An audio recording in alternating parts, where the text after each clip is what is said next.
Hi, everybody. Welcome into another episode of Coyotes Corner alongside the smiling Dave Vest. I'm Luke Lapinski. We've got pretty much exactly a month left in the regular season as we record this. That's correct.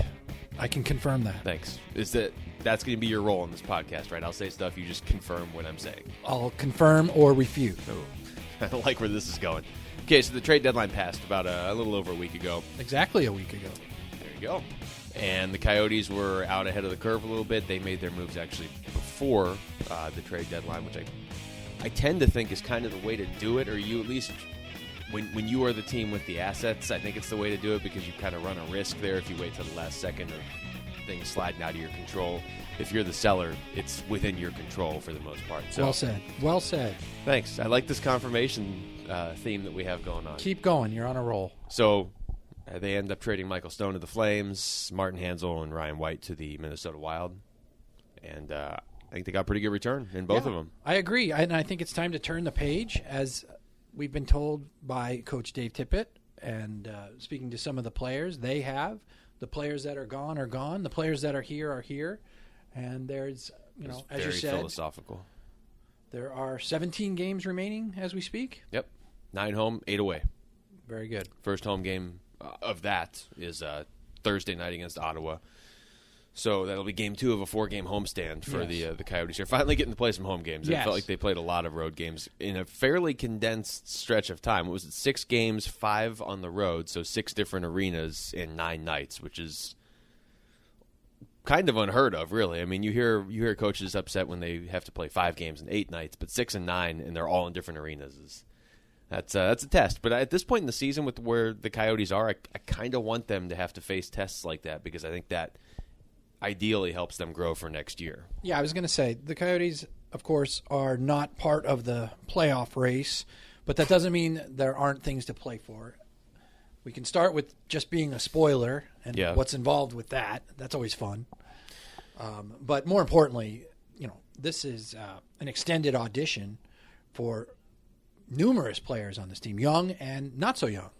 Yeah, I think that's a good way to put it. I think there's a lot of players on this team that are essentially fighting for jobs next year. But I think people hear that and they're like, okay, well, this is the same as it was 2 years ago. It's not, because the young core is here now. You're not talking about bringing these guys in next year or the year after. They're here.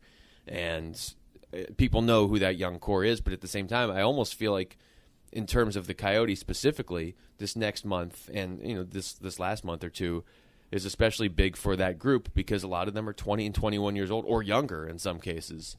So it is big in my mind to sort of develop that winning mentality and learning how to win at this level for guys even like Max Domi, who it feels like has been on this team for 4 years. He's played like 120 NHL games. People forget that. No, I think that's a great point what you said, Luke, and I hate to keep agreeing with you. Oh, I love it. Boring for the listeners, but you're making a lot of good points. And the fact that people might be saying, oh, this is the same old as what happened here 2 years ago, and just to echo you, it is not.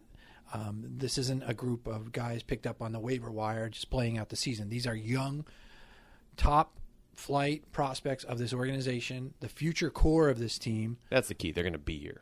They are, and they're learning how to play at this level.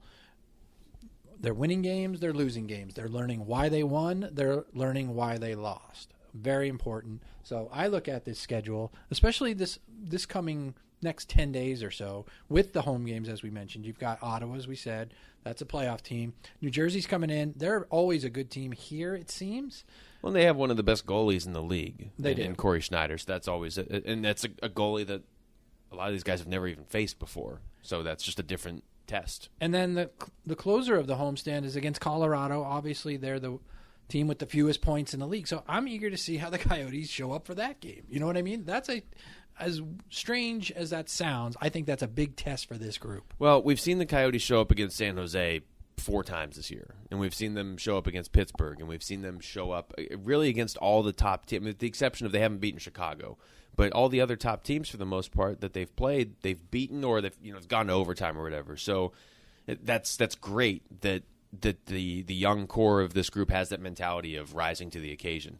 But the flip side, and where I think you were kind of going with that, is you also need to be able to step up when you're playing a lesser team. You're supposed to win the games that you're supposed to Yes. win, if that makes sense. It almost makes too much sense if you really think about it. I feel like I'm struggling in this segment, but I think you know what I'm getting at. I think we should highlight that then and just keep talking about it. Or move on, and let's do that. We've been talking about the younger players. Let's talk about not so young player. Okay. And I think you know where I'm going with this. I hope you're talking about Shane Doan. Well, for the first time, I disagree. Okay, you're talking about Radim Vrbata then. Yes. Okay. Big night for him on Thursday night. Because, go ahead. Well, we're not at the point where I finish your sentences. 1,000th NHL game on Thursday night. And he's wearing the A. That too. Which is also big. Let's talk about both of those things. First of all, the 1,000 games. Not a lot of people have done that. We're spoiled with Shane Doan because he's done that seemingly 10 years ago. He's done everything that you could possibly throw out there. It feels like he's done it in terms of individual milestones, which is funny because he seems to be about the least motivated by individual milestones. Although Radim Vrbata is right there in that same sort of character trait of he doesn't want a whole lot of personal attention, but he's drawing it this year. He is. Well, he has himself to blame. He does. These outstanding numbers that he's putting up, leading the Coyotes in all the offensive statistics, the main ones, goals, assists, points. 1,000 games. He's played a lot of those for the Coyotes over 3 different stints. Yeah. And we just talked to him after practice today, and this means a lot to him, I can tell you that. He's very proud that he's able to reach this milestone. Very humble, but very proud. I can tell it means a lot to him. Well, look, I mean, there's times when you talk to a player that's reaching that number and they're like, okay, well, it's a number, or they'll give you that means I've been in the league too long or whatever. What it really means is you're able to hang around in the NHL for 1,000 games. And if you think about that, that's more than 10 seasons if you're playing every game. So there's so many different ways to look at it, but if you're playing every game per season, that's an accomplishment. If you're in this league for 12 years, that's an accomplishment. Guys don't hang around in this league if they're fringe players. Fringe players get weeded out. It's just, or they'll play a couple years and then they're done, or they'll bounce around. He's been a contributor, certainly every year he's been here for the Coyotes. To what you were saying earlier, he leads them this year in goals and assists and points. But I'll take it one step further. His assist totals are up there amongst the very best in the NHL. And so you can look at that and you could say, oh, great, he's leading this team, but they're not going to be a playoff team. Okay, well, that's fine. Then look big picture. He's got more assists than Jonathan Taves. He's right there with Sidney Crosby and Claude Giroux and players like that. He's having a great year. He really is. And that's not even taking into account what he's done for the younger players on this team. At the risk of scooping myself, which I've been known to do on this podcast, okay, we had a great conversation with Radim Vrbata, quite lengthy.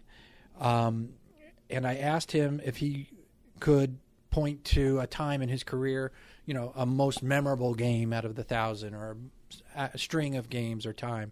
And among his answers, and it was quite fascinating the way his face kind of lit up, he talked to us for a couple minutes about the 2012 season when he was paired or playing with Marty Hanzal, of course, and Ray Whitney. Yeah. And I don't know what his exact quote, I'm paraphrasing, but he said that was one of the few times, if not the only time in his career, that he felt he was on a line that was unstoppable. They could score whenever they wanted.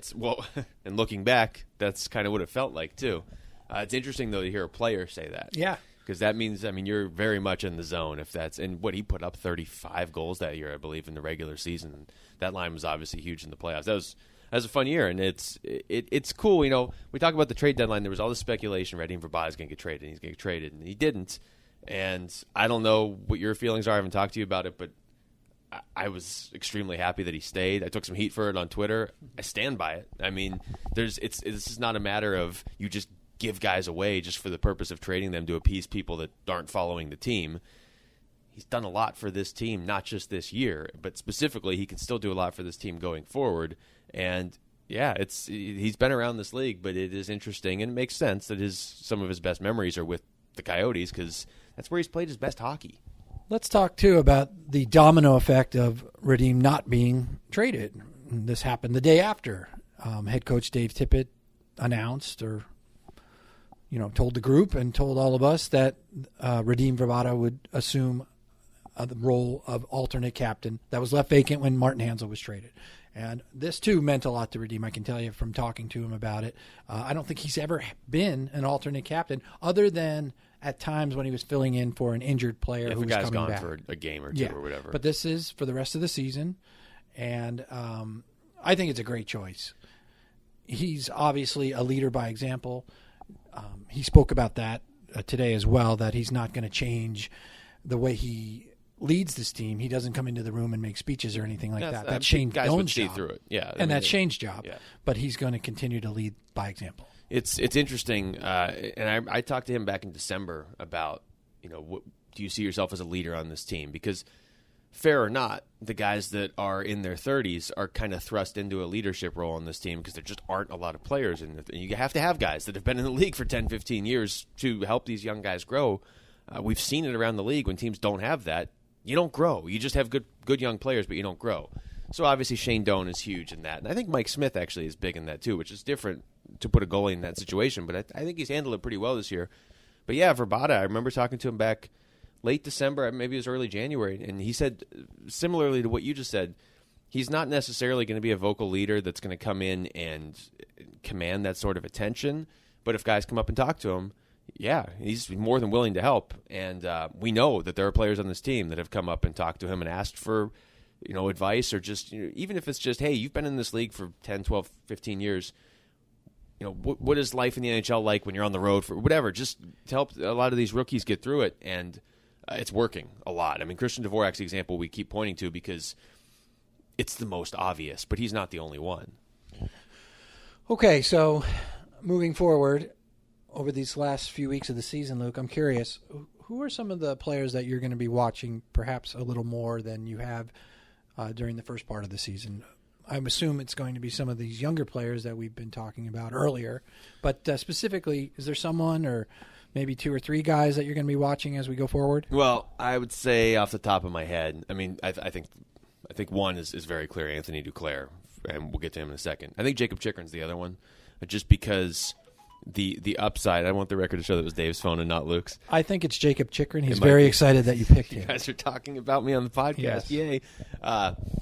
No, I mean, Chikrin for the simple point of you start to look around. This is a great rookie class around the NHL, and you start to look at everybody, and there are not a lot of players in this class that are 18-year-old defensemen doing what he's doing. Yes, we see him up close more here, but he's creating a buzz across the whole continent in terms of the world of hockey.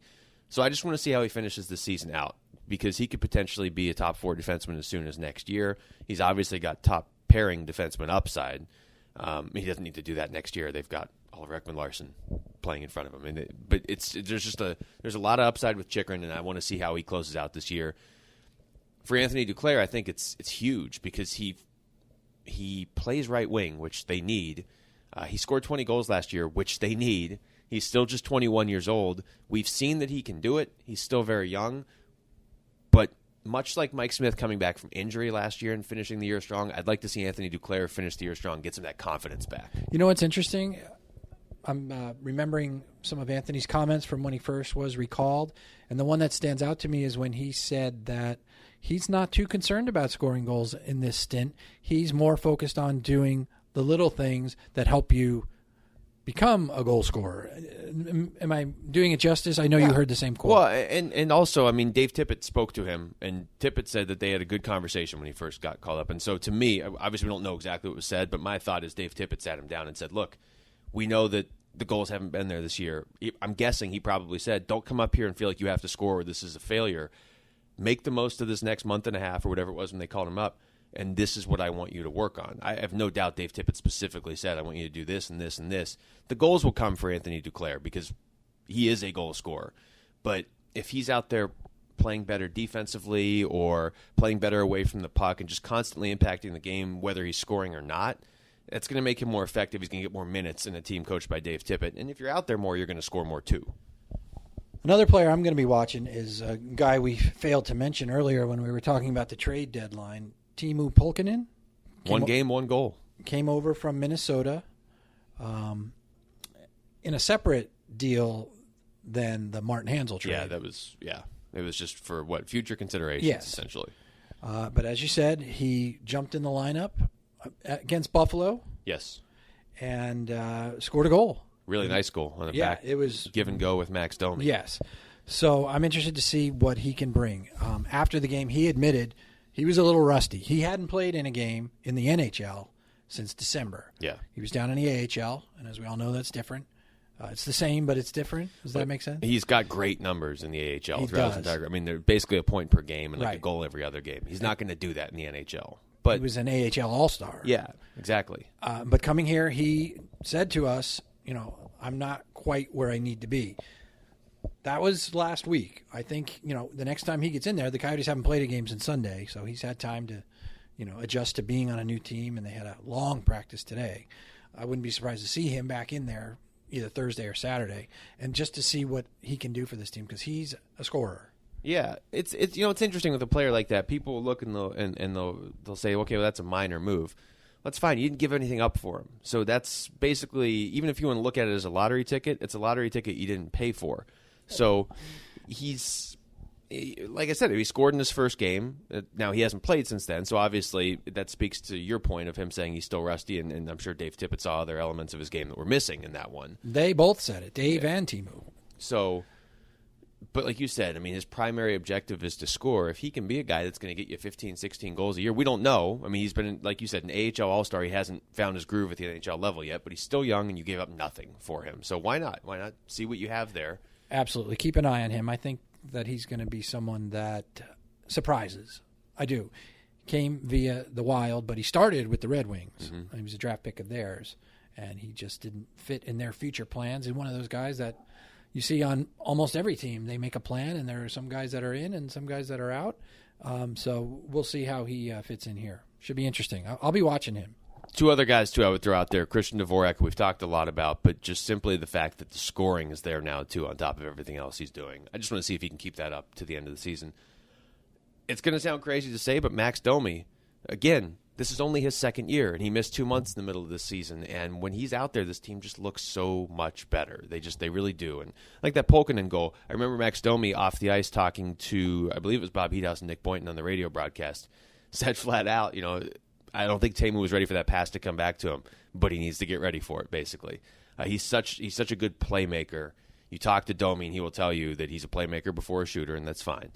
But he can shoot, and I want to see – he's still going to get better. That's the thing. Everybody sort of looks at this team, and they say, okay, here's all these rookies. Well, we know what we have in Domi. Domi can get better, and I want to see if he continues to do that. He's only 21 as well. You like the beard? That's – looks itchy. I don't think I could play a sport with a beard that long. And I don't know that he's shaving that thing anytime soon. They're having a contest. Yeah. He and Mike Smith and I think Jamie McGinn might be in on that. And Goligoski's in on that. Yeah. I mean, there's some competitive guys in there. Mike Smith against Max Domi. These guys may never shave. Those guys could play checkers, and I'd be fascinated to watch those two compete at anything. Well, there's a chance these guys might still be growing their beards in 4 years, so just be ready for that.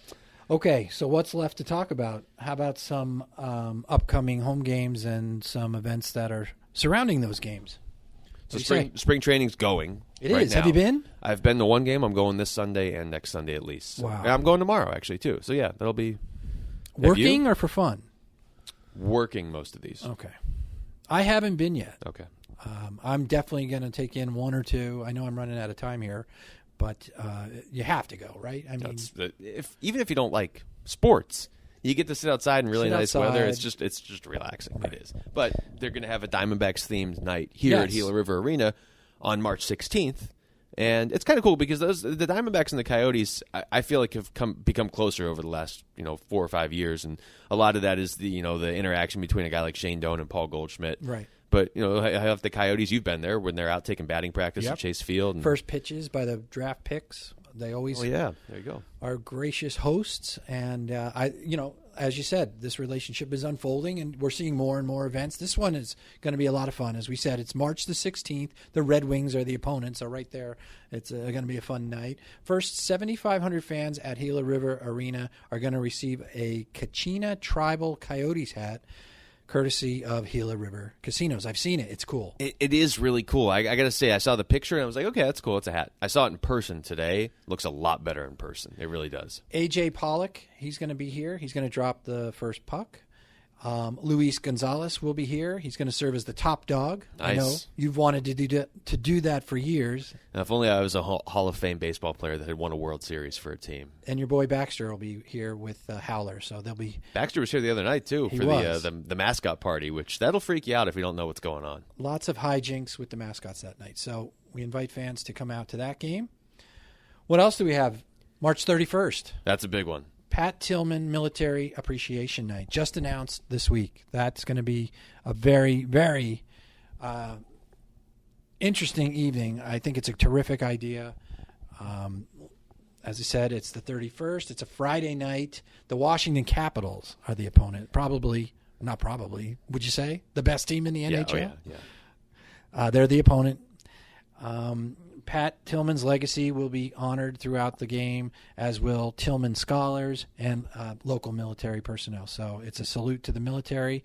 The Coyotes are going to wear a decal with the number 42 for Pat on their helmets, and there's going to be a camouflage bandana given out to the first 10,000 fans, courtesy of USAA and Pepsi. And that is about 3 weeks, I believe, before Pat's run, which is obviously a huge deal here in the Valley.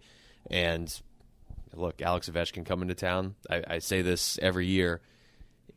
If you're if you're just a sports fan, you owe it to yourself to see Sidney Crosby and Alex Ovechkin in person while they're playing. And Connor McDavid's getting to that point too. But there's a couple players in every sport that you need to see them in person. And with Ovechkin and Crosby, they're each only here once a year. You want to be at that game. And look, we've seen in the past. Oliver Ekman-Larsson, we know, is going to be matched up against Ovechkin's line pretty much all night. And whether it's Luke Schenn or Connor Murphy, whoever gets paired with Oliver that night, they get sucked into that too, and they're going to have to face Ovechkin and Nicholas Backstrom. We know OEL likes to rise to those sorts of challenges, so that's always a fun subplot within the game. But yeah, Washington here, they lose one game a month at this point, so it's going to be a dogfight. Some quick housekeeping, Luke. I'm not cleaning your desk. The final game of the season is always Fan Appreciation Night. It will be again this year. I won't give any details there because there's some nice surprises there. We will in maybe a future podcast as we get closer. But if you're going through Martin Hansel and Ryan White withdrawals, that's the game to come to because it's against the Minnesota Wild. Yeah, I feel like that might be an emotional game for some people. Last game of the season is at home, so it's not like it's the last home game and then they play 4 on the road to close out the year. It's the last game of the season. It's against a very good Minnesota team. Like you said, Martin Hansel and Ryan White will be there. Devin Dubnyk will be back. So, Okay, and finally, I wanted to point out to the fans that the annual hardest working player contest. What if I was still talking about Fan Appreciation Night? Oh, I thought you were done. There was a lull. I was really ramping up for something, but I'll save it for next podcast. Wow. Go ahead. What was I talking about? Hardest working player. Have not listened yet. That's up to the fans. And they always, as far as I can tell, get it right.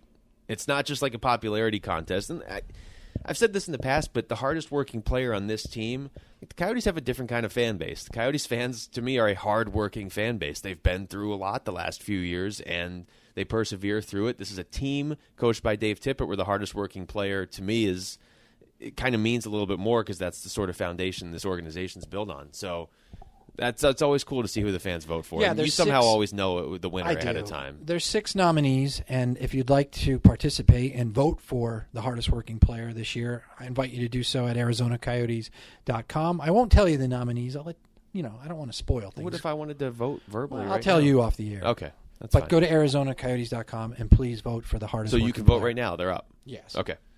Can you give us one? Just throw one out there. Well, Jordan Martinook. Okay. Is that? Yeah, you got a big smile on your face. That's who you would vote for. No, not necessarily. I gotta look at the list, but he certainly qualifies. I'll just put it that way. He plays every position on the ice. Can you read that final note on the whiteboard? Facebook pig. Close enough. Facebook plug. Okay. Facebook is a small website that I think is really going to catch on. Is that what you want to hear? You think so? Yeah. I don't know. You ever see that movie, Social Media? I'm still Social on Network? MySpace. Not Social Media. I'm sticking with MySpace and AOL.com. That's fine. Yeah, no, you should definitely do that. We've been doing the Facebook Live for what? About the second half of the season. Yeah. Right? And it's gotten rave reviews It from has? me. Oh, from you? Yeah. Let me finish the sentence. I think my mother likes it. She watched half of one and said she really liked it, but then she had to go. No, it's fun to do. Is it? For me, it is, and Good. I'm the one working with you. So if I think it's fun, it must be fun for you. I enjoy it immensely. And the best part, in all honesty, is at the end when we get to take questions from the viewers. Yeah, I was going to throw this out there, and you and I haven't discussed this, but I mean, if people have ideas for that for next year, like if they want to see certain little features added to it, or just whatever, Wow, throw them in there, right? Do we have the budget for that? Well, I'm not saying we're going to do it, but feel free to throw the ideas in there. I think the coolest thing about Facebook Live is people can comment as it's going on. Yes, and we've had quite a few instances this season where people are commenting, and we're just randomly answering the questions just as they're coming up, because that's what we were going to talk about anyway. But yeah, if people have ideas, if they if we do it again next year, if they want us to, I know people like us trying to guess the first goal scorer of the game. That's if always there's fun. something else, yeah. We're never right. I was right once, and you No, wouldn't give me that credit was for that. Asterisk. Okay. You changed your mind, and we all know it. I don't think But so. yeah, I It's do. a great moment in hockey history, is what it was. I invite everyone to watch and also to send us questions. Yeah. It's good. It's fun. I do enjoy it. All jokes aside, it's one of the highlights of the game for me. It's a lot of fun, and you're right. The questions, as much as we can sit here and think we know this and that and everything about the team, it's cool to have other people throw in just different angles. It's just more sets of opinions, stuff to talk about. So that's always fun. I would assume we'll probably do that tomorrow before the Ottawa game. Of course. No promises, but yeah. So anyway, thanks for tuning into this, Dave. This was relatively enjoyable as well. Thank you. I feel almost the same. All right. For Dave Vest, I'm Luke Lapinski. Thanks for listening to Coyotes Corner.